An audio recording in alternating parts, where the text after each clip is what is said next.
Hi, everybody, and welcome into today's IPTAY ClemsonTigers.com football report. It is a Thursday with Tim as we spend the afternoon here with Tim Bourret getting ready for the Auburn Tigers coming to town. First of all, Tim, a lot of similarities and a lot of well, I guess we can say coaching agreements between these two clubs. Yeah, going way back to the beginning of Clemson football. The first three football coaches in Clemson history were all Auburn graduates.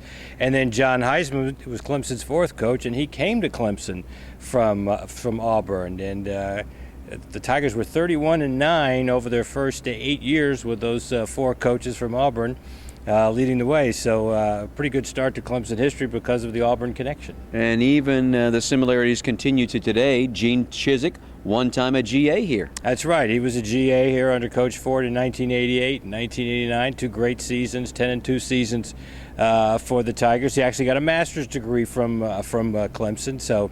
And he's going on to be very successful, obviously leading Auburn to the national championship last year. Let's talk a little bit about the last two ball games. Both of them have gone to overtime, and in both of them, Clemson had opportunities to get out with a win. Yeah, thrilling games both. The 2007 Peach Bowl, the Tigers actually had a lead in the fourth quarter.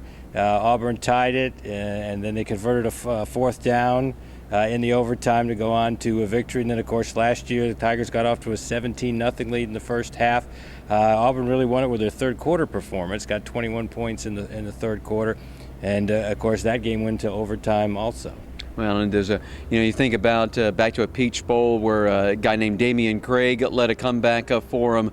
But I want to talk a little bit about the 1947 game played between these two, because that was really, truly one of the great Clemson performances that was turned in that game. Yeah, the Tigers won that game 34-16, and Bobby Gage had one of his greatest games. Actually, I think his career high in total offense, 374 yards, threw a lot of passes to a guy named Hank Walker, who had 10 catches, I think, for 140 yards. But that was quite a performance for Clemson that day, arguably their best performance of the 47 season that led into the great 1948 team that was undefeated. All right, twice in Clemson history, the defending national champion has come into this building.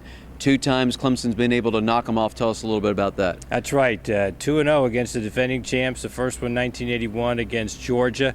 The Bulldogs had won the national championship the previous year with a close win over Clemson. Then the Tigers won 13-3 behind Jeff Davis and a defense that forced 9 turnovers. And then 10 years later, Georgia Tech came here as the defending national champion. And again, it was a defensive struggle, but the Tigers won that game 9-7. Ronald Williams had 102 yards rushing and scored the winning touchdown with 2:06 to go. And now, interesting enough, his son is on the Clemson team, and 2 members of the 81 team, their sons are on the Clemson team. So hopefully the similarities will continue. Both of the previous times the defending champions come here, it was the third game of the season, about this time of the year in September. Well, and I can also tell you that with Jeff Davis here on staff, of course, remember that 81 team, James Trapp now the team chaplain. Coach Sweeney has allowed him also to talk to a little bit about teams. So a lot going into Clemson and Auburn this weekend here in Death Valley. Official kickoff time will be 12:07. Wear your orange, be loud and proud in Death Valley this weekend. For Tim Bourret, I'm Don Munson. Thanks for being with us here on ClemsonTigers.com.